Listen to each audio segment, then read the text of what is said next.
aujourd'hui. Na kwa wale ambao wanapenda waelewe pengine wamefika tu leo. Il suffit seulement peut-être d'aller dans notre site de l'église et vous allez être bénis de la parole. Muende kwenye Facebook ama mtandao wa kanisa na mtasikiliza ile mafundisho yote. Mais nous voulons quand même dire un petit mot. Na tunatafuta sema lakini tu neno fupi. C'est que la plupart de nous, nous avons cru que la réussite est d'ordre de lignée. Ni kusema wengi miongoni mwetu tumeamini ya kwamba mafanikio ninaambatana na uzazi. Ainsi plusieurs personnes, na vile watu wengi, bon et malgré allant devant Dieu, wazuri ingawaje hata kama wanaenda mbele ya Mungu. Ainsi plusieurs personnes, na vile watu wengi, bon et malgré expérimentant la délivrance, wazuri hata kama wanaishi kukombolewa na Mungu. Mais la plupart des personnes quand vous les voyez, lakini watu wengi wakati mnawatazama, ils ne sont pas moins que ceux qui bien évidemment se disent en eux-mêmes c'est que la réussite n'est pas notre partage. Hawako zaidi ya wale ambao wanasema ya kwamba mafanikio si yetu sisi. Et de toutes ces choses, na ndani ya ile mambo yote, malgré qu'on a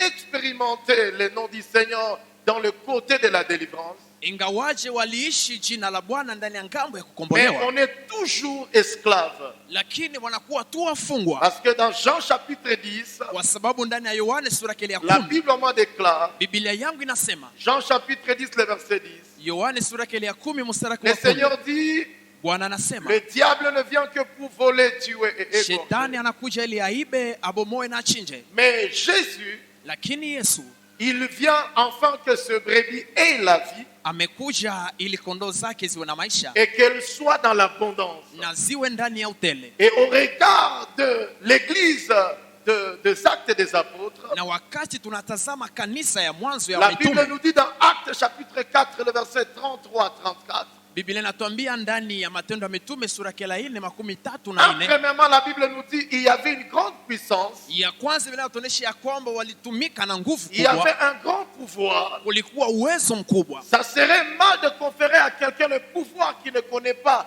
son utilité. Ingekuwa vibaya kupatia mtu uwezo, mtu ambaye ajue thamani ya ile uwezo. Mais de deux, la Bible nous dit, ya pili Biblia inatuambia il y avait aussi également une grande grâce. vile kulikuwa neema kubwa. Mais non seulement il n'y avait qu'une grande grâce, hapana tu kulikuwa tu neema kubwa, mais la Bible nous dit encore, lakini Biblia inatuambia au tena, milieu d'eux, il n'y avait aucun indigent. katikati yao kuna mtu ambaye alikuwa anadharauliwa. C'est que chacun réussissait ni kusema kila mtu alikuwa anafanikiwa selon le domaine de son appel. kufatana kiwango ya mwito wake. Et cela a mis de côté la convoitise. na ile iliweka pembeni zambi. Et cela a mis à côté dans leur cœur la convoitise. na ile iliwatenga na zambi. C'est pourquoi au chapitre 2, ndio maana sura ya pili, puisque cette vérité du Seigneur était déjà partie prenante, kwa sababu ile kweli ya Mungu ilikuwa ishaingia ndani et mwao, la Bible nous dit au na chapitre Biblia 2, inatuambia kwa sura ya c'est pili qu'ils pouvaient apporter, ya kwamba ingepasha leta, ils apportaient tout ce qui appartenait à leur bien, wangepasha leta vitu vyao ambao walikuwa parce navyo, qu'ils combattaient la convoitise dans leur cœur. kwa sababu walikuwa wanapigana na moyo mgumu Mais ndani quand yao. nous lisons même le Seigneur dans les livres de Genèse, wakati tunasoma Bwana ndani ya kitabu ya nous Mwanzo, voyons Dieu tunaangalia Mungu qui fait sortir Abraham. yeye ambaye anatosha Ibrahimu. Il était à Charan. alikuwa Shahali. Charan veut dire un pays de petits résultats. Karani natafuta sema muchi mdogo. Malgré que spirituellement le nom appelé Charan, ijapokuwa kiroho ile mji unaitwa Sharan, mais du point de vue matériel, Abraham n'était pas pauvre. lakini kwa kiwango ya vitu Ibrahimu hakukuwa maskini. Abraham avait beaucoup de biens. Ibrahimu alikuwa na Et utajiri comme wengi, Abraham ne comprenait pas les choses de l'esprit, lakini kwa sababu Abrahamu hakuelewa mambo ya roho, eh bien l'Éternel le fait quitter à Charan. na vile Mungu akamtosha Sharan, Et il va jusqu'à Ur de Chaldée. na akambeba mpaka hata kizinga cha Et au Kaldei. chapitre 12, Kwa mstari wa le 12 Seigneur dit à Abraham, Bwana anamwambia Ibrahimu, va-t'en de ton pays, toka ndani ya nyumba de ta yako, famille, de la maison de ton ndani ya père, chama na ndani ya nyumba ya baba et yako, va dans le milieu, dans le pays dans lequel je t'indiquerai. na uelekee ndani ya mji ambao mwenyewe Et nitakuonesha. le Seigneur dit avec lui, Na Bwana anasema je pamoja naye, ferai de toi une source de bénédiction. nitakufanya chemchemu ya baraka. Abraham, à ce moment-là, il est appelé père élevé. Ibrahimu kwa ile wakati anaita baba ambaye ameinuliwa. Mais quand le Seigneur va le lui rencontrer, Na wakati Bwana atakutana il na va naye, lui dire, je te confère un nom. atamwambia ninakupatia jina. Tu seras appelé le père de plusieurs multitudes. Utaita baba ya watu wengi. Et c'est là que Dieu ajoute un H dans son nom. Na ni pale ambapo Mungu anaongeza ashe kwa jina lake. Avant, il n'y avait pas les H. Ile jina iwe. Il était père élevé. Alikuwa baba ambaye ameinuliwa. Mais quand le Seigneur le lui rencontre, Lakini wakati anakutana na il Bwana, ajoute les H. anamwongezea hash. Et dans le hébreu, dans ma Bible, Na ndani ya Kigiriki na Biblia ça va yangu rencontrer le nom de Yahweh. itakutana na jina ya Le Yahweh. cœur de Dieu, c'est un Dieu qui ne fait pas l'égoïsme. Moyo wa Mungu ni moyo ambao haupendi ubinafsi. Nous le voyons dans sa nature. Tunaiona ndani ya utu Il dit, wake. créons l'homme à notre image, à notre ressemblance. Naye Mungu anasema tuumbe mtu kwa sura yetu na kwa Et mfano wetu. l'objectif de Dieu, c'est de nous voir réussir. Na lengo ya Mungu ni kutuona sisi tunaweza. Contrairement à toutes les réussites qui sont devant de nous. Kinyume ya ile mafanikio yote ambayo iko mbele Que zetu. ça soit dans le ministère, Ikuwa hata ndani ya huduma. que ça soit dans la vie de l'église, Ikuwa hata ndani ya maisha ya que kanisa. ça soit dans la vie politique, Na ikuwa hata ndani ya maisha ya que siasa. ça soit dans la vie commerciale, Ikuwa hata ndani ya maisha ya que biashara. ça soit dans la vie agronomique, Na ikuwa hata ndani ya maisha ya shamba. que ça soit dans la vie de couple. Ikuwa hata ndani ya maisha ya En unyumba. fait, toute personne a à cœur de Ni réussir. kusema kila mtu anatamani Et la kufanikiwa. grande question que nous voulons nous poser, Na swali moja ambayo inabidi vers tujiswali. qui nous tournons nos regards pour réussir? Wakati tunazungusha macho yetu ili tufanikiwe, À qui nous tournons nos regards pour réussir? nani tunamzogelea macho yetu ili Et on tufanikiwe? ne devait pas parler de ce qu'est la réussite. Na hatuwezi kuzungumzia ile ambayo ni Si on n'a mafanikio pas d'abord à lever la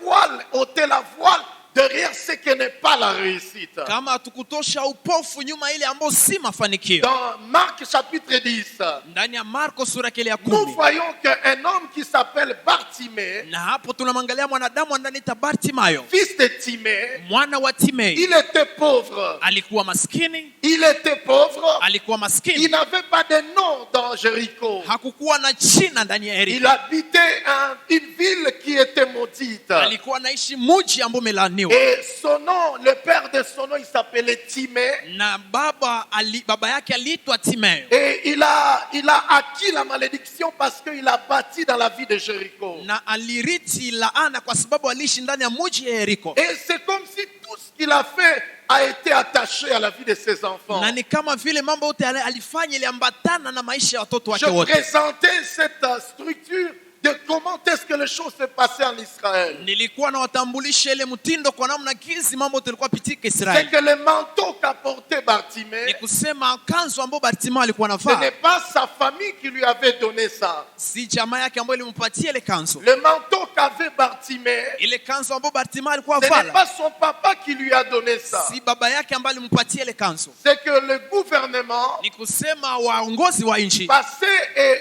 voyait les gens qui sont pauvres. walikuwa wanaangalia watu ambao ni Et maskini les gens qui mendient. na watu ambao walikuwa naombaomba, Et on leur donnait les manteaux na walikuwa nawapatia ile koti pour légaliser leur travail. ili itambulishe kazi yao, Mais aussi on leur donnait un couloir là où ils devraient se mettre. na vile vile waliwapatia mazingira ambayo inabidi Ce wabaki. n'est pas comme à notre époque Haiko kama vile kwa siku où yetu les mendiants circulent avenue par avenue. mahali ambapo waombaomba wanatembea mji kwa Mais ada quand tu mji, lis la Bible à ce na moment-là, wakati unasoma Biblia kwa ile le wakati mendiant était à un endroit. wale waombaomba walikuwa nafasi C'est pourquoi moja. quand tu vas lire Matthieu, Ndio maana wakati utasoma Mathayo, Matthieu lui va nous dire que deux aveugles ont Mat- crié vers Jésus. Mathayo atatuambia wale wa vipofu wili walikuwa wanamuita Et Yesu ils étaient à un endroit. na walikuwa nafasi moja. De même, quand nous lisons la Bible, Na vile vile wakati tunasoma lorsque Biblia, quelqu'un était lépreux, wakati mtu alikuwa mkoma, il ne vivait pas avec les autres. alikuwa anatengwa na On wengine, le conduisait à un endroit propre aux lépreux. na walikuwa wanamuongoza kwa nafasi ambayo Mais imetayarishiwa ce que kwa je voulais wakoma. présenter ici, Na ile ambayo napenda kuwatambulisha hapa, Bartimée était mendiant, Bartimayo alikuwa ombaomba, était pauvre, alikuwa il maskini, n'avait pas de nom. hakukuwa na jina, Personne ne pouvait penser à lui. hakuna mtu angefikiri Personne ne kwake, pouvait l'inviter à sa fête. hakuna mtu angemwaliki kwa Parce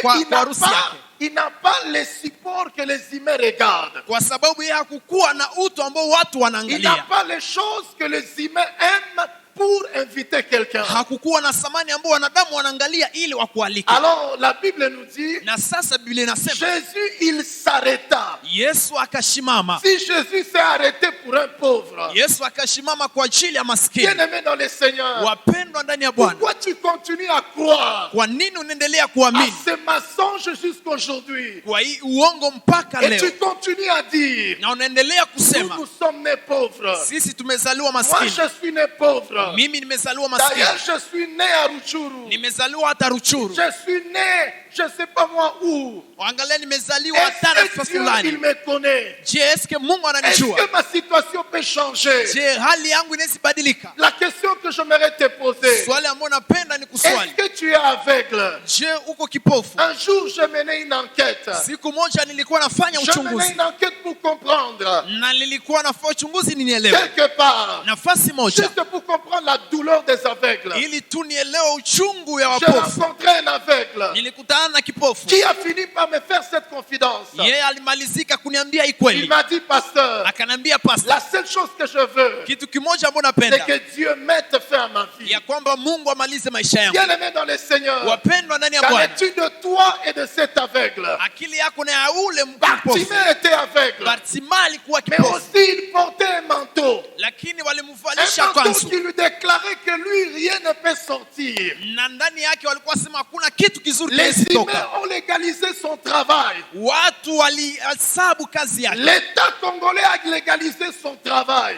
wananchi walitambua kazi yake, L'État a légalisé son travail. waongozi wa mji Pour waliona dire kazi que yake, toi, tu finiras ainsi. na wakisema wewe Mais je utamalizika bénis hivi. le Seigneur. Lakini nasema Lui qui Bwana, est la parole. yeye ambaye ni Lui qui est neno, l'évangile. yeye ambaye ni Lui injili, qui, quand il passe, yeye wakati les anapita situations ne restent pas les mêmes. hali hazibakie Je zile suis zile. en train de dire à quelqu'un, Niko naambia mtu ce qui t'a manqué jusqu'à ile maintenant, ambayo imekukosa ce mpaka n'est pas sasa de l'eau chez toi. haiko mbali Ce nawe, qui t'a manqué jusqu'à ile ambayo maintenant, imekukosa mpaka ce n'est sasa pas les gens qui t'ont pas rendu visite. haiko watu ambao Mais ce hakukutembelea, qui t'a manqué jusqu'à maintenant, lakini ile ambayo imekukosa mpaka c'est de sasa savoir ni kujua et de pouvoir uwezo à celui qui t'a créé. ya ule ambaye À alikuumba, celui qui t'a ya créé. ule ambaye Ce alikuumba. n'est pas les problèmes qui t'ont créé. Haiko shida ambazo Ce n'est pas zilikuumba, ce que tu traverses qui t'a créé. haiko ile ambayo inapitia Mais ndio je voudrais likumba, te dire ce matin, lakini nipenda kuambia celui jioni qui ya t'a leo, créé,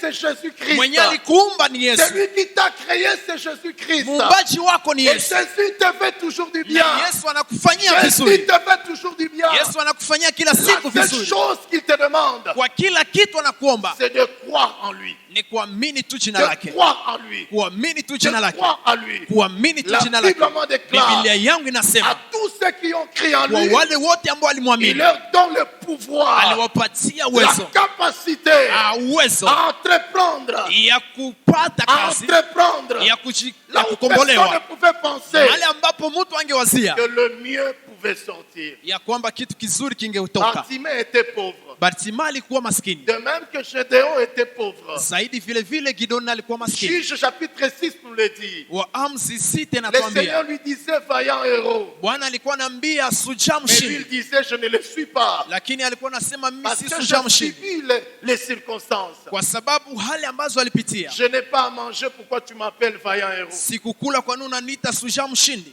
Je n'ai pas à m'habiller, pourquoi tu m'appelles vaillant héros? Sina mavazi, kwa nini unaniita vaya mshindi? Voilà, je suis en train de grandir et je n'ai aucun fiancé. Na uangalia ninakoma, lakini sina mtu ambaye ananichumbia. Pourquoi tu m'appelles femme qui transporte les enfants alors que je suis stérile? Naangalia unaniita mwanamke ambaye anabeba watoto japokuwa mimi siwezi kuzaa. Mais quand le Seigneur lui a dit, Na wakati Bwana et alimwambia, Gédéon a répondu à l'appel du Seigneur. na Gideoni akajibu mwito wa Quand Bwana. vous lisez chapitre 6, Wakati tunasoma sura ya 6, chapitre 7 sura ya 7 et chapitre 8, na sura ya la 8, Bible nous dit, Biblia inatuambia celui qui a compris ule ambaye alielewa, le Gédéon dont il est question, ule Gideoni ambao il tunazungumzia a hapa, fait éclater par le pouvoir ce que Dieu a enfoui en lui. alishangaza kupitia uwezo ambao Mungu alitia Les ndani gens mwake, lui ont apporté de l'or. na watu wakamuletea Les dhahabu. gens lui ont apporté de l'or. Watu wakamuletea Ce dhahabu. n'est pas qu'il les a demandé de lui apporter de l'or. Si manake ya kwamba yeye aliwaomba wamuletee Lui dhahabu. n'a pas demandé. Yeye hakuwaomba. Mais les gens ont dit, Lakini watu walisema puis ce que tu accomplis dans notre vie, kufuatana ile ambayo ulitimiza ndani ya maisha voici yetu, nous t'apportons de l'or. angalia tunakuletea Et dhahabu. Gédéon, lui qui était au chapitre 6,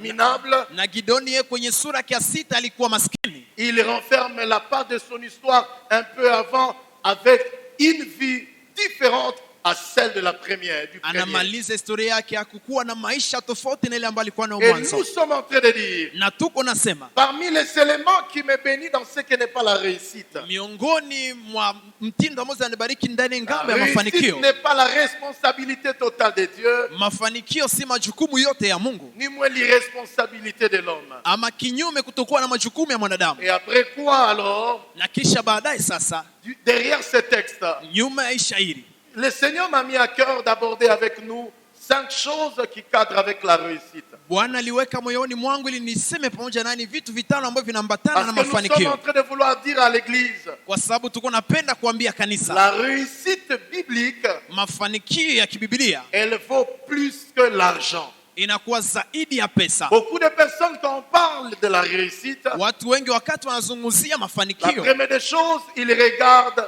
beaucoup d'argent. kitu ya kwanza wale watu wanaangalia pesa. Ça, c'est un mauvais côté que Satan a déjà collé à plusieurs personnes. Ile ni ngambo mbaya ambayo shetani ashapatia C'est watu pourquoi wengi. le Seigneur va dire dans la parole, Ndio maana Bwana atasema ndani ya neno, eh bien, il dit, l'argent est la racine de tous les maux. na vizuri anasema pesa ni mzizi wa kila shida, Et l'argent est la racine de tous les maux. na pesa ni mzizi wa kila shida. Ce n'est pas l'argent qui est le problème. Si pesa ambayo ni shida. La Bible présente à ses dimensions l'argent comme un outil, Biblia inaonyesha kwa kiwango pesa kama vile kifaa, mais plus loin, na mbali zaidi le Seigneur nous révèle Bwana anatufunulia et que la réussite biblique ya kwamba mafanikio kibibilia est plus forte et plus importante que l'argent. inakuwa na nguvu na muhimu zaidi kushinda pesa, Comme nous venons de les nommer tantôt. gizi tumeizungumzia hapa sasa. Alors dans Exode chapitre 17, Na sasa ndani ya Kutoka sura ya à 17 partir du 8e verset, kuanza 8 yake nous voyons un homme tunaangalia mwanaume qui s'appelle Moïse yeye ambaye anaitwa Musa, et qui dit à Josué, na anamwambia Yeshua, mets-toi debout shimama et combat Amalek. na upigane. Mais avant d'aller combattre Amalek, Na mbele ya kupigana na Amaleki il lui dit une parole très importante. anamwambia neno ya muhimu. Il dit, Amalek vint combattre Israël à Rephidim. Anasema Amaleki anakuja kupigana na Israeli Alors, Refidim. le verset 9, Na sasa 9 yake, alors Moïse dit à Josué, na sasa Musa akamwambia Yoshua, choisis-nous des hommes. utuchagulie watu Choisis-nous des hommes. utuchagulie watu. La première des choses qui est la réussite, Na kitu kia kwanza ambayo ni mafanikio, nous avions dit que la réussite veut dire la douleur. tumesema mafanikio inasema uchungu. La réussite veut dire la douleur. Mafanikio natafuta sema uchungu, Contrairement à ceux qui pensent que la réussite est linéaire, kinyume ya wale ambao wanazania kwamba mafanikio ni ou la kitu seule fulani, différence qu'il y a entre ceux qui sont en train de réussir et ceux qui sont en train d'échouer, ama utofauti ambao iko kati ya wale ambao anaweza na wale ambao iko nafanikiwa, c'est que ceux qui réussissent, ni kusema wale ambao ils wanafanikiwa ont accepté la douleur. wameitika uchungu. La douleur, elle peut être mentale, Uchungu inaweza kuwa ndani ya ubongo elle peut être physique.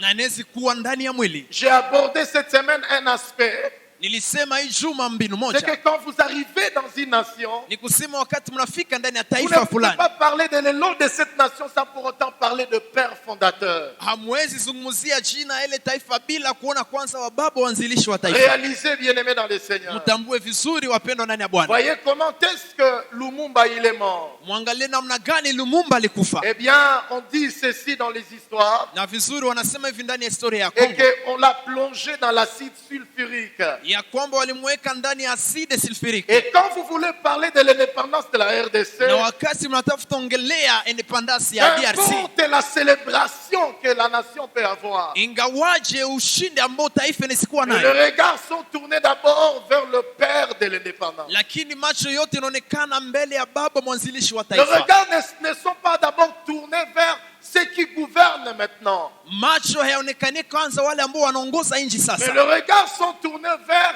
celui qu'on appelle le père de l'indépendance. lakini macho yote wanaonesha ule ambao anaita baba wa Même independence. si à ses côtés on peut mettre certaines personnes, Hata kama kwa ngambo yake wanaweza weka watu fulani, mais il y a un père de l'indépendance. lakini kuna baba mmoja mwanzilishi wa taifa. Et les histoires disent Na historia inasema et que pendant qu'on l'a mené avant de le mettre dans l'acide sulfurique, wakati walimbebe wamweke ndani ya acide sulfurique, ceux qui étaient tout autour wale ambao walikuwa pembeni lui ont arraché la dent walimtosha lino par le plaisir. kwa uzuri na kwa Et furaha je yao. peux m'imaginer Ninaweza zani quelle douleur à ce moment-là. uchungu gani alisikia Est-ce kwele que lui wakati. aussi n'avait pas envie de vivre? Je, Lumumba nakukuwa na haja ya Lui kuishi aussi n'avait pas des objectifs à atteindre? na kukuwa na lengo ya kufikia? Frères et sœurs, Ndugu na dada, le diable a déjà placé dans le cœur de plusieurs personnes shetani ashaweka ndani ya moyo wa watu ce wengi qui n'est pas la réussite. ile ambayo si C'est mafanikio. pourquoi plusieurs personnes, Ndio maana watu ils wengi pensent que la réussite, c'est d'aller à la maternité matin, midi et soir. wanazani ni kuenda kuzaa asubuhi, midi, magharibi. Et puis on dit, tu as combien d'enfants? Dit non, j'ai 12 enfants. Dit, Kisha hey, wanamuuliza una vois, watoto vois, ngapi? Anasema ni kwa vois, watoto vraiment, toi, tu as 12. réussi. Ce n'est pas ça la réussite. Tunakupigia La mikono plupart umeweza, de ile nous si pensent que kuweza. la réussite, c'est avoir 1000 boutiques.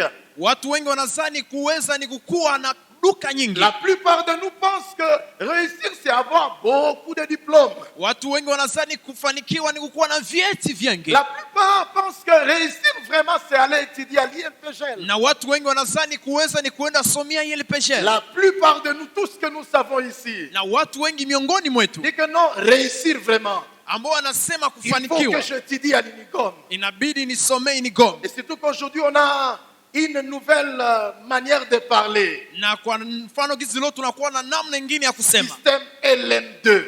Namna ya LMD. Et puis quelqu'un va venir te dire, Na mtu atakuja kuambia nous étudions dans les systèmes, nouveaux systèmes LM2. sisi tunasomea ndani ya mtindo Et mpya on pense LMD. que c'est ça réussir. Na nadhani ile ndio La mafanikio. réussite biblique Lakini est mafanikio le kibibilia plus que aller étudier un système LM2 inakuwa na thamani zaidi ya kuingia et ndani ya puis passer mtindo à LMD côté, passer à côté. kisha baadaye kushindwa na Plusieurs kupita ndani ya personnes lengo. pensent que Watu wengi wanazani réussir, kuweza, non, c'est vraiment avoir le mariage. hapana, ni kukuwa tuna ndoa. Non, la femme de Jean chapitre 4, Hapana, mwanamke wa Yohane sura elle ya 4 avait les sentiments qui étaient contraires au Dieu qui a établi le mariage. alikuwa na hisia ambazo zilikuwa kinyume ya Bwana ambaye aliweka Et ndoa. bref, la réussite biblique, Na kifupi, mafanikio kibibilia elle n'est pas tout ce que le malin a fait croire aux gens. haiko ile yote ambayo shetani aliaminisha watu. La réussite biblique,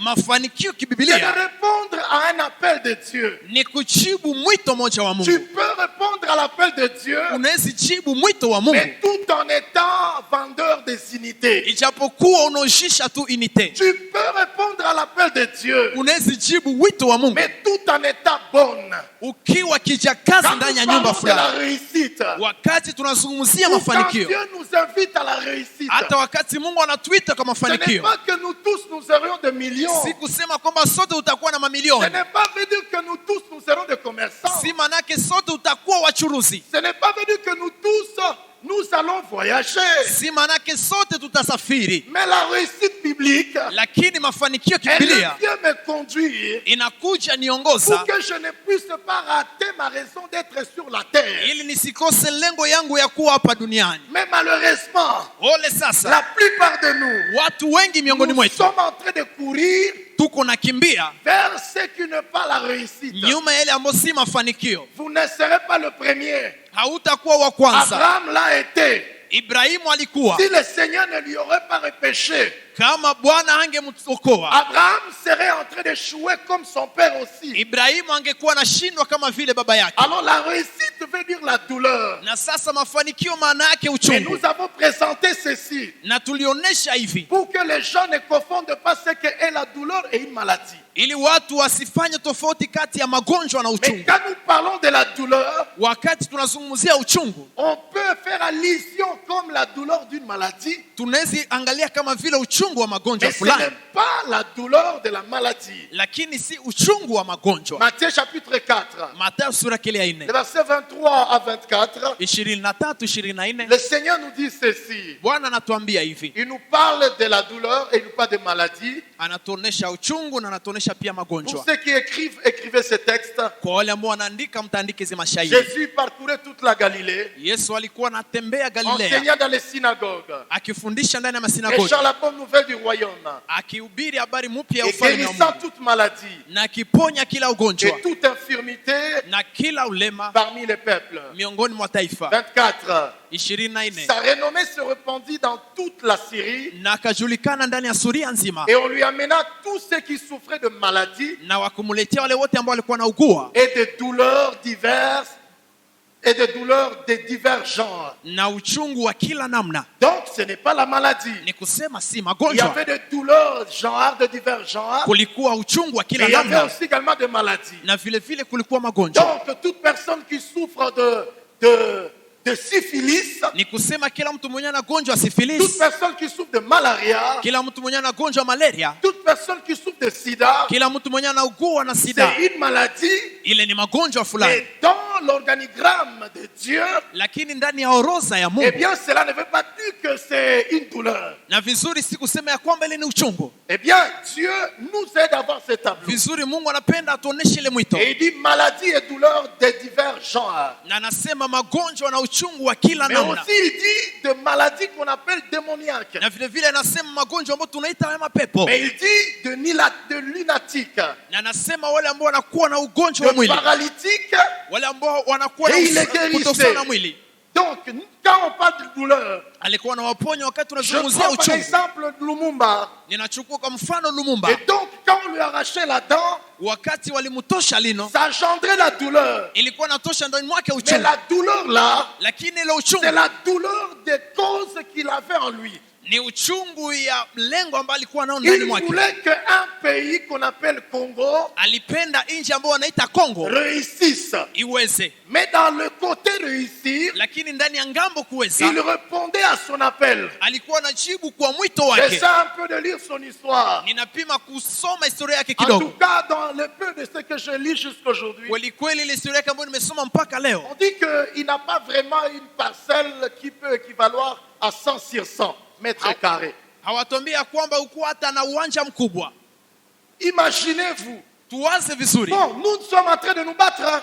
vizuri, tuko na gombana, On est en train de se battre. tuko na gombana. Je n'ai pas encore construit. Sijajenga, Je n'ai pas d'habits. sina mavazi, Mais dans cette logique-là, lakini ndani ya ile akili eh bien, il faut encore se poser des questions. inabidi tena kujiswali maswali. Il a enduré une douleur, Alitosha ndani uchungu, mais à cause de ce qui était en lui. lakini kwa sababu ya ile lengo ambayo ilikuwa ndani La mwake, douleur na uchungu n'est pas la maladie, haiko magonjwa quelque chose causé par la maladie. ama kitu fulani ambacho kimefanywa na magonjwa. Ceux qui réussissent, Wale ambao wanafanikiwa ils se privent de douleurs. wanajiima uchungu, Des douleurs même liées au temps où les uns pensent que nous avons le temps pour déambuler. uchungu ambao watu wengine wanazani tunakuwa na wakati wa Ceux kutembea. qui réussissent, Wale ambao wanafanikiwa ils se privent le plaisir pendant un temps. wanajiima furaha kwa wakati fulani, Lumumba s'est privé un plaisir pendant un temps. na tunajiima furaha kwa wakati fulani. Lumumba s'est prévu un plaisir pendant un temps. Lumumba alijiima furaha kwa wakati fulani, Mais quand on veut parler des pays indépendants, lakini wakati wanataka kusema taifa ambayo inajiongoza on yenyewe, cite aussi la RDC. wanataja pia Kongo. Je vais parler d'un pays, l'Éthiopie. Nitazungumzia nchi moja ya Ethiopia. L'Éthiopie qui est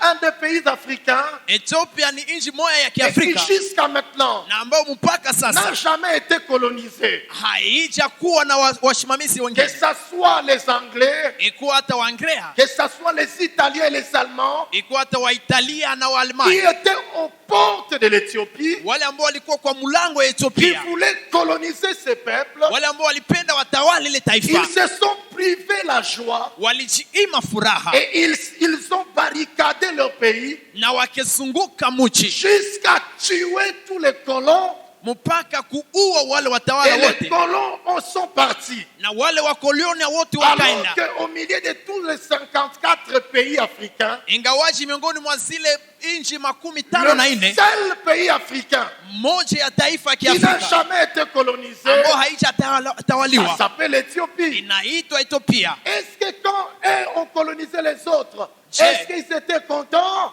Wakati walikuwa na tawala wengine au walikuwa na furaha, Ils se sont privés walikuwa na chima un minimum de joie. wakati fulani furaha. Cela ne veut pas dire qu'ils n'avaient pas aussi le temps d'être joyeux. Ili si kusema hawakuwa na wakati ya kujifurahisha. Cela ne veut pas dire qu'aussi ils ne voyaient pas les vestes achetées tout le temps. Ile si kusema ya kwamba kuangalia ile makoti ambazo zilikuwa nauziwa Mais kila ils se wakati, sont dit, lakini walijiambia pourquoi nous existons kwa nini tunaishi et pourquoi nous vivons? na kwa nini tunaishi. Ils sont barricadés Wakazunguka et mji quelque chose s'est passé. na kitu moja kipitika. Ceux qui réussissent, Wale ambao ils wanaweza acceptent une forme de douleur. wanaitika namna moja ya uchungu. Présentement, Kwa sasa une douleur qui est biblique, uchungu ambao iko kibiblia, mais qui rencontre les soucis de Dieu dans leur vie. lakini ambayo inaambatana na acha ya Mungu ndani ya maisha yao. Job chapitre 2, le verset 13. Yobu sura yake ile ya pili mstari wa 13.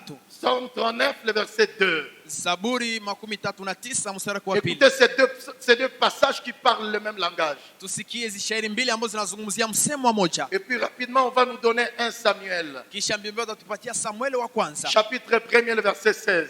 Sura yake ile ya kwanza mstari wa 19. La Bible nous dit, Biblia inatuambia dans 1 Samuel, ndani ya Samueli wa c'est là que kwanza, je vais parler, il s'agit de Anne. ni pale ambapo nitongelee na usu La Ana. Bible nous dit, Biblia ne inatuambia prends pas ta servante pour une femme pervertie, usichukue mtumishi wako kama vile mtu ambaye car hana c'est akili, l'excès de ma douleur kwa sababu ni kuzidi kwa uchungu wangu et de mon chagrin na kwa huzuni wangu qui m'a fait parler jusqu'à présent. ambayo imenifanya niseme mpaka sasa. Et donc, Anne nous donne la définition d'une douleur. Ni kusema Ana anatupatia ufafanuzi mzuri wa uchungu. La douleur veut dire Uchungu inatafuta sema excès de penser à quelque chose. kuzidisha kufikiria kitu Et fulani, pendant que tu penses à quelque chose, na wakati ambapo unafikiria kitu la fulani, voie que tu as, ce n'est pas la voie pour voler. njia ambayo unakuwa nao si njia ambayo Je inabidi peux uende nayo. penser à comment entreprendre, Ninawezi waza namna gani naweza anza kazi mais fulani, je ne vois pas commencer à entreprendre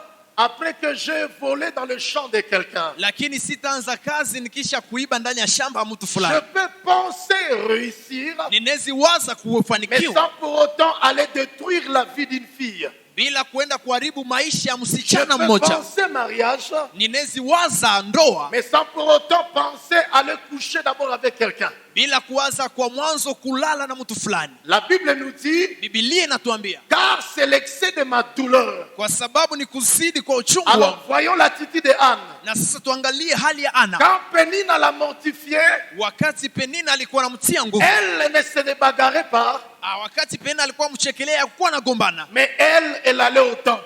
lakini yeye alikuwa anaenda hekaluni. Quand on l'a mortifiée, Na wakati walikuwa elle wanamchekelea, allait lire la Bible. kinyume alikuwa anaenda soma Quand on Biblia. disait que non, apparemment toi tu as échoué, Wakati walikuwa wanamchekelea kusema wewe umeshindwa, elle disait je veux aller lire la Bible. yeye alisema mimi nitaenda soma Je Biblia, veux aller à la répétition. nitaenda kufanya Je kwa veux korali, encore aller faire le ministère caché. nitaenda kwa huduma Je ya veux usafi, revenir aux médias. nitaenda kwa watu wa Je veux media, être à mon poste. ninapenda nikuwe kwa nafasi yangu. L'excès de douleur Kuzidisha kwa uchungu engendre aussi l'excès de la souffrance. inazaa pia kuzidishwa kwa Mais mateso aussi la douleur. na vile vile uchungu. Dans ma petite expérience de pasteur, Ndani ya maisha yangu kidogo ya elle upasta engendre le pouvoir aussi. inazaa vile vile uwezo. Alors c'est ça ce que Job 2, Na sasa nile ambayo Yobu alikuwa 13 nous dit. 13 inasema, Écoutez ce que la Bible nous dit. tuangalie ambayo Biblia inatuambia. La Bible nous dit ceci. Biblia inatuambia Si hivi, les amis de la nouvelle technologie chrétienne peuvent nous les donner. kama watu wa media wanaweza tupatia.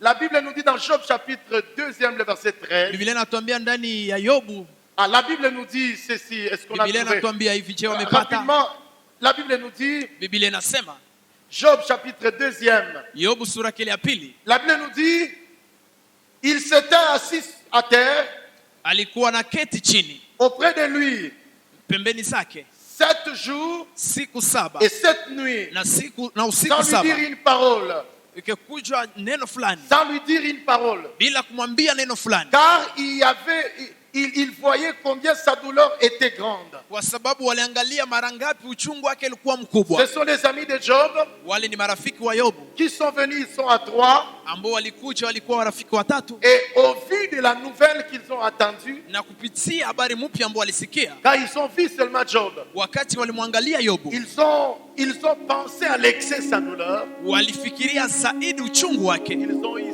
7 jours sans ni parler wakafanya siku saba et ni échanger. na bila kumzungumzia, bila kuongea naye. C'est ici que j'étais en train de faire rigoler l'église, de faire parler l'église. Nilikuwa napenda kusemesha na kanisa. J'ai vécu quelque part.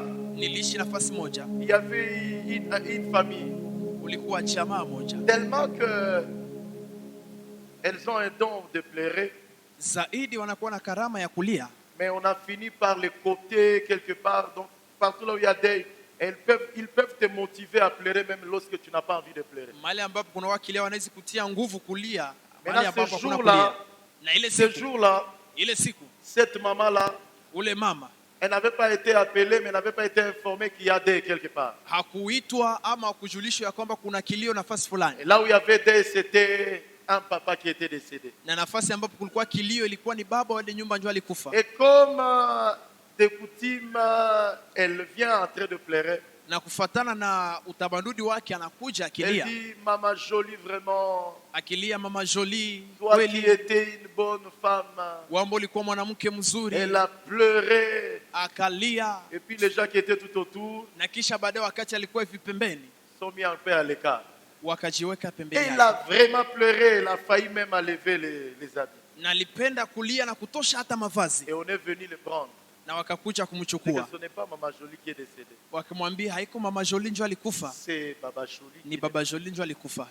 Alors, faudra-t-il encore changer ou il ne faut pas changer? Je, ni kubadilisha ama hangebadilisha? Et vous savez quoi? Na mnajua nini? C'est ce jour-là Ni ile siku où il a perdu ses qualités qui lui faisaient manger avant qu'il ne commette cette erreur. akapoteza ile fursa ambayo ilikuwa anamfanya kule mbele afanye ile kosa. Moi, je crois que tu as des qualités. Mimi naamini unakuwa Moi, je na crois que samani. Dieu t'a créé pour un but. Ninaamini Mungu alikumba kwa lengo Mais fulani, l'un des plus grands de ton problème, lakini shida yako kubwa ni tu nini? veux toujours partout sortir comme si que c'est toi qui sais parler. Unapenda utoke nafasi pote na kuonesha vile ndio unajua Mais sema, à un moment donné, lakini kwa wakati même moja, lorsque tu ne connais rien, hata wakati haujue même kitu, lorsque tu sais que cette chose-là va comme ça, hata kama unajua hii kitu kinatembea hivi, mais la Bible nous dit, lakini Biblia inasema ils se sont tus.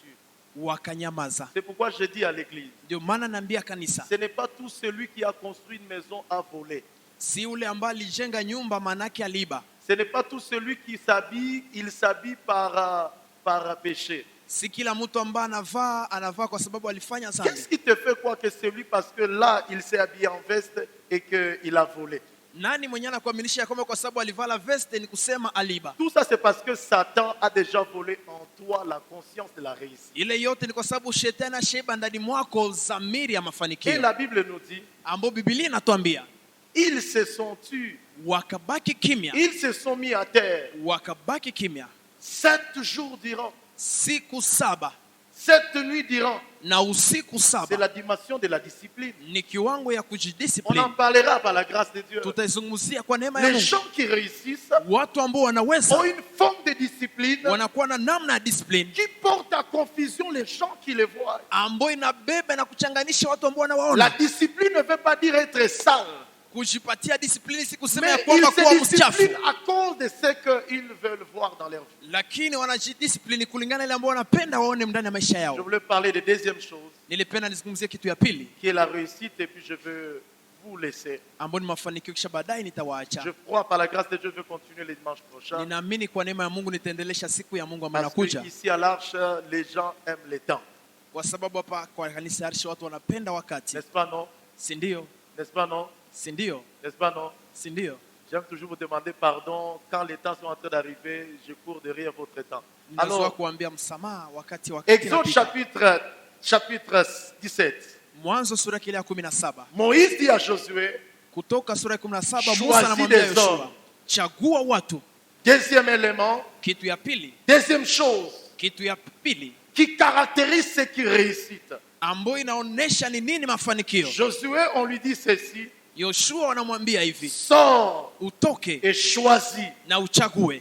Ici, dans le mot choix, Hapa ndani ya neno dans chagua, ma Bible à moi, Biblia yangu on ndani me révèle une nature. wananionyesha utu Et fulani, c'est celle que j'aimerais te proposer. na ni ile ambayo nilipenda ni kuwaonesha, C'est la convenabilité. Convenable. ni kukuwa na usawa, Convenable. kukuwa na usawa. Et tenez trois choses qui veut dire convenable. Na nyuma ya ile mambo ambayo inatafuta sema usawa, La Bible nous dit, alors Moïse dit à Josué, na Biblia inasema wakati akamwambia choisis-nous Yoshua, des hommes, chagua watu, sors, sors utoke et combat Amalek. na upigane na On ne Amaleki. peut pas sortir Hauwezi toka si le choix n'a pas été convenable. kama chaguo haikukuwa na uhakika. On ne peut pas avoir ces millions Hawezi kuwa na milioni si les calculs ne sont pas convenables. kama hesabu haziko sawa. On ne peut pas prétendre avoir les enfants qui honorent sa famille Hawezi penda kuwa na watoto ambao si wanaheshimisha nous jamaa n'avons pas de qualité convenable. kama hatuna mbinu namna ya mzuri. Bref, le tableau est immense. Kwa kifupi, orodha inakuwa Mais zito, Moïse dit, lakini anasema choisis-nous des hommes. utuchagulie watu, Montre-moi ta manière de faire. nionyeshe namna yako ya kutenda, Absolument, je te dirai. na vizuri Parce nitakwambia, que la réussite ne nie pas le difficulté. kwa sababu mafanikio haikatae Mais magumu, absolument, tu chanteras ces cantiques. lakini kwa kweli utaimba wimbo. Comme Job l'a dit, Gizi Yobu alisema, je sais que mon Rédempteur, il est vivant et il se lèvera le dernier. ninajua mlinzi wangu anaishi na atainuka wa mwisho. Je sais que mon Rédempteur est vivant Ninajua et mtetezi wangu il anaishi se lèvera le dernier. na atainuka wa mwisho. Et j'aime ce que Dieu Na dit. ninapenda ile ambayo Mungu Et anasema, Job le dit, na Yobu le anaisema, Dieu que j'appelle mon Rédempteur, Mungu ambaye naita mtetezi wangu il n'est débiteur de personne. haiko mtu ambaye anazuia mtu, Il n'est débiteur, il est celui qui ne laisse personne partir avec la dette. haiko mtu mwenyewe anaacha mtu aende na deni, Personne ne peut le lui accuser.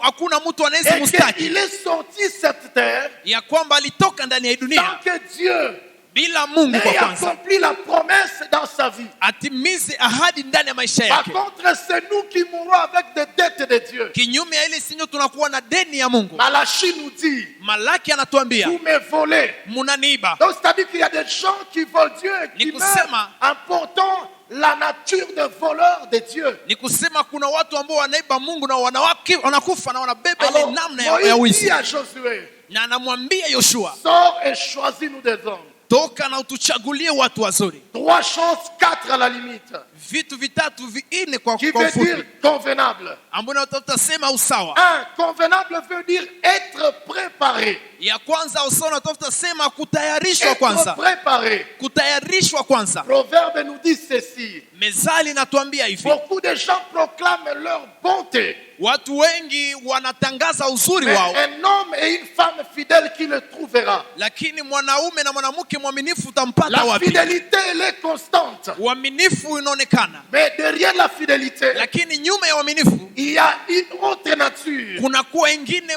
que je trouve dans la Bible. ambao napata ndani ya C'est que Biblia, la constante engendre l'humilité. ni kusema uhakika inazaa kujishusha.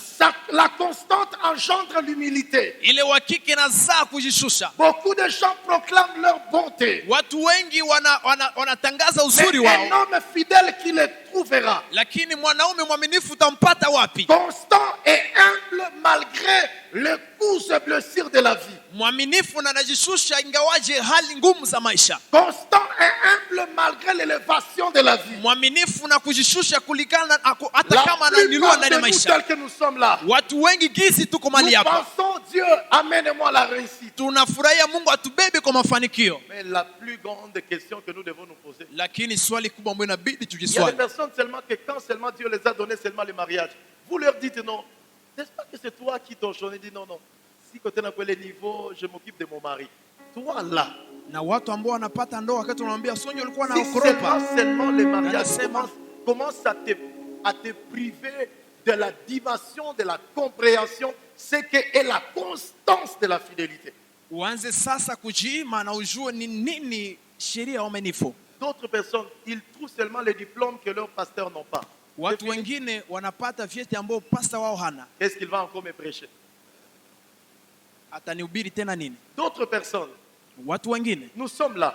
tunakuwa mali hapa. Si Dieu va te donner cet argent-là, Kama Mungu atakupa ile pesa, il veut certes te donner. anapenda Mais kupatia. est-ce que tu viendras à temps au culte? Je, utakuwa kwa wakati kanisani? Allô? Allô? Halo, Allô? halo, Allô? halo. Est-ce que tu viendras à temps au culte? Je, utakuwa kwa wakati kanisani? Vous allez attendre certaines personnes qui vont commencer à dire, pourquoi vous me suivez comme ça? Utasikia wengine watasema, kwa nini mnanifatafata hivi? Pourquoi vous me suivez comme ça? Kwa nini mnanifatafata hivi? Frère, on n'est pas en train de te suivre, Ndugu, hatuko na kufatafata, mais on est en train de te ramener à la parole de Dieu. lakini tuko na kuleta kwa neno la Beaucoup Mungu. de gens proclament leur bonté, Watu wengi wanatangaza uzuri wao, mais un homme fidèle qui les trouvera. lakini mwanaume mwaminifu utampata Quand wapi? Moïse dit à Josué, Wakati Musa anamwambia Yoshua, il est en train de rencontrer cette richesse de la parole. iko nakutana na hii utajiri ya neno. C'est que choisis-nous des hommes, Ni kusema utuchagulie wanaume, malgré le coût du bataille, ingawaje ukubwa wa vita, malgré le coût du soleil, ingawaje ukubwa wa jua, ils diront toujours, lakini wataendelea kusema, nous transportons à nous tunabeba ndani mwetu ce que le peuple attend comme victoire. ile ambayo taifa inachunga kama vile ushindi. C'est pourquoi le mot choisis-nous Ndio maana neno utuchagulie veut dire la préparation. natafuta sema maandalizi. Romains chapitre 10, 14 nous a dit, Waroma 10:14 inatuambia, comment croiront-ils s'il n'y a personne qui prêche? tutaamini namna gani kama hakuna mtu anahubiri?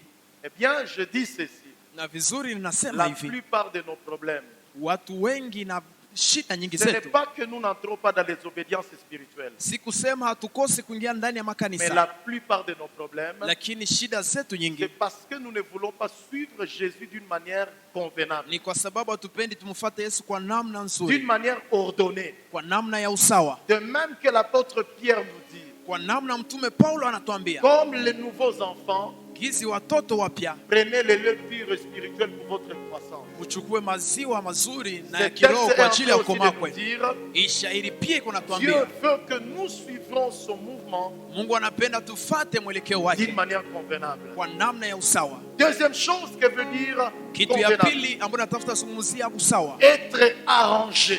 kukuwa na usawa. C'est que quand Moïse dit à Josué, Wakati Mungu anamwambia Yoshua, sors et choisis-nous des hommes, toka na utuchagulie watu, outre préparer, ama zaidi kutayarisha mais arrangé, na kutia kwa usawa, arrangé, na kutia kwa usawa, arrangé. kutia kwa On usawa. peut être chrétien, Unaweza kuwa Mkristo mais sans être arrangé. bila kuwa na On usawa. a toujours dit cette parole. Tunazoa kusema hii neno. Beaucoup de personnes, si vous voulez savoir s'ils sont chrétiens, Watu wengi kama unapenda ujue kama ni Wakristo, donnez-les l'argent. uwapatie tu pesa, Donnez-les l'argent. uwapatie tu pesa, Donnez-les seulement l'argent. uwapatie tu pesa. Un salaire palpitant. Mshahara mzuri, Un salaire vraiment palpitant. mshahara tu mzuri, Vous allez voir. utaangalia C'est lui qui, même lorsque quand il n'avait pas 1000 francs, quand il avait 1000 francs, il disait, Seigneur, je te bénis, je vais aller acheter les beignets. na wakati alikuwa tu na 1,000 alikuwa sema Mungu nakubariki nitende za tundazi. Mais comme il a l'argent palpitant, Na sasa wakati anakuwa na pesa nyingi, ce jour-là, ile siku il va passer avec la grosse bouteille de coca. Parce que vous, au moins, l'argent, vous êtes bien. atapita na chupa kubwa ya Et Coca-Cola, puis il va dire, et vous allez savoir que non, l'argent est entré. na kisha atasema na nyinyi mtajua kwamba Et pesa vous allez dire, zishaingia. frère, on t'a pas vu aujourd'hui au kilt. Atasema, utamwambia ndugu, hatukuona kanisani. Tu as dit, mon cœur, c'est le temple de Dieu. Na hata kujibu, moyo wangu ni roho ya Mungu. Hein? Même Dieu est là. Hata Mungu iko hapa, Même Dieu est là. hata Mungu iko hapa. Il va dire, non, même partout, Dieu est là. Atakwambia hata mahali pote ndipo Mungu iko. Si tu veux savoir qui tu es, Kama unapenda ujue ni nani, on te donne seulement l'argent. wakupatie tu pesa. Alléluia. Amen. C'est pourquoi à un moment donné, Dieu est en train de vouloir d'abord mieux t'arranger. Ndio maana kwa wakati mmoja Mungu kapenda kutengeneze vizuri. Il croit que le million là, il te donnera. Anaamini ya kwamba ile milioni Mais atazikupa, il ne veut pas gâcher l'honneur de son nom derrière toi. lakini hapendi aharibishe heshima ya jina yake nyuma yako. Troisième des choses, Kitu ya tatu veut dire convenable. ambayo natafuta sema usawa, Diriger vers. kuongozwa kwa nafasi Et moja, c'est là que ça nous renvoie dans le message du Saint-Esprit. na ile natutuma ndani ya ujumbe wa Roho Romains Mtakatifu. chapitre 8, le verset 14. Wa Roma sura ya 8 mstari wa Car 14. tous ceux qui sont conduits par l'Esprit de Dieu sont fils de Dieu. Kwa maana wote ambao wanaongozwa na Roho Mtakatifu ni wana wa Mungu. Ceux qui réussissent, Wale ambao wanaweza ils ne cherchent pas beaucoup, hawatafute mengi, mais ils sont dirigés vers un but de Dieu. lakini wanaongozwa mbele ya lengo la Mungu. Et le but de la réussite, Na lengo ya mafanikio c'est de devenir partenaire de l'évangile du Seigneur. ni kukuja kwa nyuma na injili ya Le Bwana. but du Seigneur, Lengo ya Bwana de nous conduire vers la réussite, ili tuongoze kwa c'est de mafanikio faire de nous des partenaires de l'évangile. ni kufanya nasi Le partenaire de l'évangile. wabebaji wa Et injili. quand je serai en train de parler le dimanche prochain, Na wakati nitakuwa naizungumzia siku ya Mungu nous ambayo inakuja, comprendrons des autres éléments tutaelewa mambo mengine mawili. que veut dire diriger vers. Nini natafuta sema kuongozwa mbele, Mais vous qui écrivez, lakini ninyi ambao mnaandika, écrivez Exode 8, le verset 26. mwandike Kutoka 8 mstari wa 26. Écrivez aussi également Exode 19, le verset 11 et puis le verset 15. Exode 19, Kutoka 19, le verset 11 et puis nous lirons le verset 15. 11 kisha mpaka 15. Et là, je vais vous parler derrière, diriger, où le Seigneur veut que nous comprenions Jean chapitre 9, le verset 4. Na pale nitazungumzia ni nini uongozi, kisha nitasema kulingana na ile Et là, Yohana je sura te ya 4. parlerai de la prophétie de Daniel. Na pale nitakuzungumzia unabii wa Danieli. Mettons-nous debout et nous voulons prier. Tushimame na tunapenda tuombe. Alléluia. Amen. Alléluia. Amen. C'est votre temps qui me prend seulement. Ni wakati wenu ambao unanichukua, Et je ne vais pas vous prendre votre temps. na sipendi unachukua wakati mwingi. Que Dieu vous bénisse abondamment. Mungu awabariki Est-ce zaidi. qu'on peut acclamer le Je Saint-Esprit? tunaweza shangilia Roho Mtakatifu. Est-ce qu'on peut acclamer le Tunaweza Saint-Esprit? shangilia Roho Mtakatifu. Est-ce qu'on peut acclamer Je le tunaweza Saint-Esprit? shangilia Roho Mtakatifu. Est-ce qu'on peut acclamer le Saint-Esprit? Je tunaweza shangilia Roho Mtakatifu. Est-ce qu'on peut bien acclamer le Je tunaweza Saint-Esprit? shangilia vizuri Roho Mtakatifu. Est-ce que quelqu'un Je qui mtu veut mmoja réussir anayeshangilia, peut acclamer le Saint-Esprit? anayeshangilia Roho Mtakatifu. Est-ce que tu peux bien acclamer? Mmoja anayeshangilia Roho Mtakatifu. Acclamer le Saint-Esprit. Shangilia Roho. Alléluia.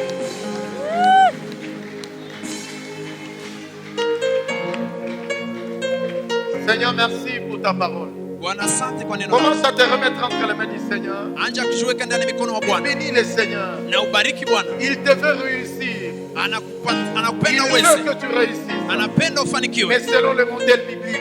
lakini kufuatana na mtindo wa Il Biblia. veut que nous réussissions. Anapenda sote tufanikiwe Selon le modèle biblique. kulingana na mtindo wa Il Biblia. veut que tu réussisses. Anapenda uweze Selon le modèle biblique. kufuatana na mtindo wa Alors Biblia. demande-le-lui.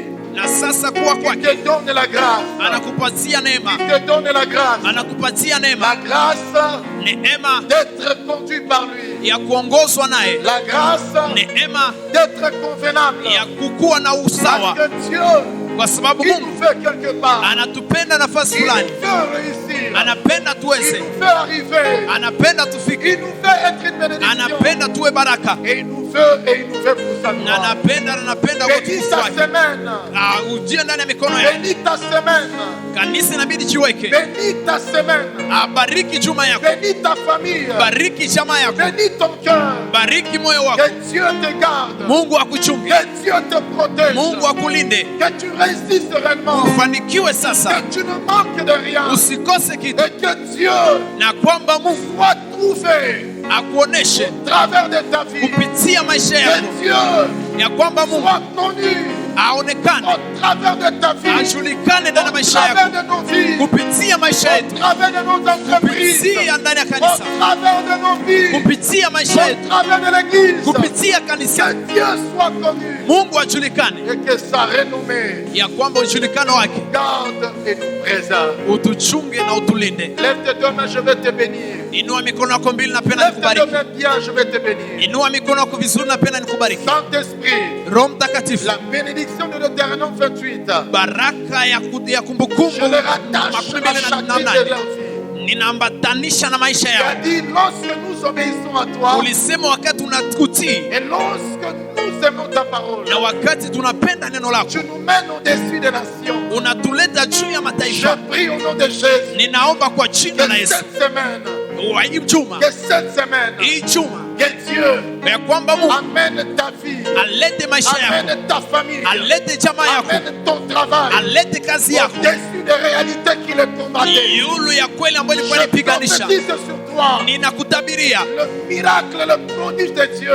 ubaraka na miujiza ya Tu Mungu. n'es pas par terre, mais tu es au-dessus. Hauko chini lakini unakuwa Tu juu, n'es pas par terre, tu es au-dessus. hauko chini lakini unakuwa juu. Avant la fin de cette semaine, Mbele ya mwisho ya juma, mon Dieu, le Dieu de l'Alliance, Mungu na Mungu wangu wa agano, l'ami de l'Alliance, Mungu wa agano il va te surprendre. Il atakushangaza, va venir atakutia nguvu éclairer na kuangazia ton visage, uso wetu, tes sourires, kucheka le kwetu chemin de ta vie, ndani ya njia ya dans maisha ta yako, santé, ndani ya afya là où yako, il y avait la maladie. mahali ambapo kulikuwa Je magonjwa. proclame, Ninakiri, mon ami d'Alliance, rafiki wangu wa il a agano dit, je alisema, vous guéris de vos maladies. ninawaponywa na magonjwa Je yenu. proclame, Ninatangaza toute maladie ce matin ila magonjwa siku ya est leo guérie par inaponywa la puissance kwa nguvu de notre Dieu. ya Mungu wetu. Les couples qui avaient des difficultés, Na wambo kuna ugumu, les enfants qui avaient des problèmes, watoto ambao walikuwa na shida, que le Dieu d'amour Mungu wa upendo éclaire aende angazie son visage uso wako de joie à votre femme. na furaha kwa ajili ya uzuri wako, Trouvez du plaisir, akupatie vizuri, trouvez du plaisir upate dans furaha sa personne ndani ya uwepo wake par le Saint-Esprit. kupitia Roho Et Mtakatifu. le peuple de Dieu dit Amen. Na Mungu anawabariki. Amena, amena, Amen. amena. Nous allons nous rasseoir. Tutachukua nafasi, Nous allons nous rasseoir. tutachukua nafasi Rapidement, nous voulons offrir à Dieu, mbio mbio. Tunapenda avant de lire quelques communiqués. mbele tupitie matangazo. Père, nous te donnons ce que ta main nous a donné. Mungu tunakupatia mikono yako mbele Et tupatie, c'est un privilège de donner celui qui est le donateur. na ni neema kukutolea. Nous te donnons avec un grand cœur. Tunakupatia na roho mkubwa. Nous prions que tu bénisses les ressources Tunaomba Bwana ubariki, et davantage tu bénisses l'Église. na kwa kweli ubariki kanisa. Les projets sont immenses, Kazi zinakuwa nyingi, mais donne-nous ta sagesse. lakini tupatie hekima Et yako, nous croyons à cette grâce na tunaamini kwa neema que tu fais fonctionner en ces lieux. ya kwamba umetutendea kazi Tu as nafasi, promis des éclats de cieux. umetia wingu wako juu yetu. Merci de faire pleuvoir ta pluie. Asante kunyeshesha mvua yako, Et merci d'honorer ton nom dans nos vies. na asante kuheshimisha jina Parce yako ndani ya que maisha tu yetu, veux réussir. kwa sababu unapenda Au nom de tufanikiwe Jésus-Christ. kwa jina la Yesu Kristo. Amen. Amina. Nous offrons à Jésus Tunamtolea Bwana et nous avons quelques communiqués. na tunakuwa na matangazo fulani. Alors, communiqué, Na sasa matangazo, République démocratique du Congo, Nchi province ya Nord Congo. Kivu, territoire de Rutshuru, site de Kiwanja. tarafani hapa Kiwanja, Note circulaire numéro 01 par BCK par 2 février 2024. Après la nomination du chef de cité de Kiwanja kisha uongozi wa mwongozi wa Kiwanja par la décision numéro 034 kupitia maamuzi ya sheria prêt par tiré 1.3 du 23 janvier 2024 kwa mwezi wa kwanza tarehe 23 portant prise en place au sein de l'administration territoriale imechukuliwa maamuzi kwa teritwari, de la zone libérée, na wamesema considérant le besoin de garantir la continuité des services publics wakionyesha umuhimu na thamani ambayo iko ndani ya miji aux administrés, kwa wale ambao wanaongoza, chef de cité de Kiwanja, mwongozi wa site tarafa ya Rutshuru Messieurs Katembo Danlien Julien, ambao ni Julien apporte la connaissance du biblique, ce qui suit 2 points. na napenda ujulishe wananchi. Premièrement, désormais, la cité de Kiwanja est dotée d'un service de l'état civil. Ni kusema watu wa kulinda amani watatiliwa ndani ya kiwanja, Et sur ce, na vile vile il appelle tous les parents qui veulent faire enregistrer leurs enfants de moins de 90 jours de naissance, conformément à la loi, de s'y présenter le plus tôt possible. wanaita wababa waje waandikishe watoto ambao wanakuwa chini ya siku 28. Pose la question à ton voisin. Est-ce que tu as l'acte de naissance? Je, uko pale uko na chombo cha kutambulisha kwa kuzaliwa kwako? Pose la question à ton voisin. Est-ce que tu as l'acte de naissance? Uko na kitambulisho cha kuzaliwa kwako? Dis-le-lui, je ne lui ai pas demandé si tu as une carte d'électeur. Usimwambia kwamba kama nimemwambia ni kitambulisho cha nafasi nyingine. Est-ce que tu as une carte de naissance? Je, uko na kitambulisho cha kuzaliwa? Acte de naissance. Kitambulisho cha kuzaliwa. Alors, l'opportunité donnée pour les enfants qui viennent de naître, ça se donne avant 90 jours.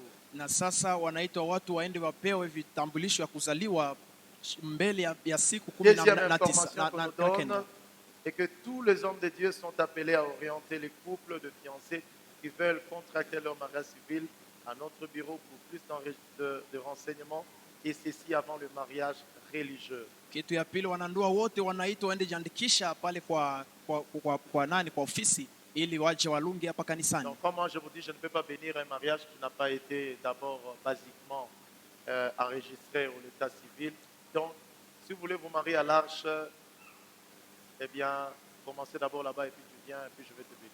Na kisi nawaambia mimi siwezi bariki ndoa ambao haijabarikiwa na watu wa serikali. Enda kule kwanza kisha utakuja hapa baadaye. Je crois que j'aime toujours prêcher sur ces deux raisons, un peu comme les gens sont venus poser la question à Jésus, il dit, faudra-t-il payer l'impôt à César ou il ne faut pas? Ndio maana zwa kuhubiri kwa wale ambao walikuja kumswali Yesu akisema, je, tumulipe César ama tusimulipe? 3. C'est là pour une ou autre cause se sont mariés religieusement et non pas le mariage civil, peuvent aussi passer au bureau de l'état civil pour l'enregistrement de leur mariage. Ya tatu, wale ambao walifanya ndoa bila kupita kwa sheria waanze enda kule kwa sheria na waandikishe ndoa yao. Et on nous informe que ces mesures doivent être strictement respectées pour leur suivi et pour la paix dans notre milieu. Amen.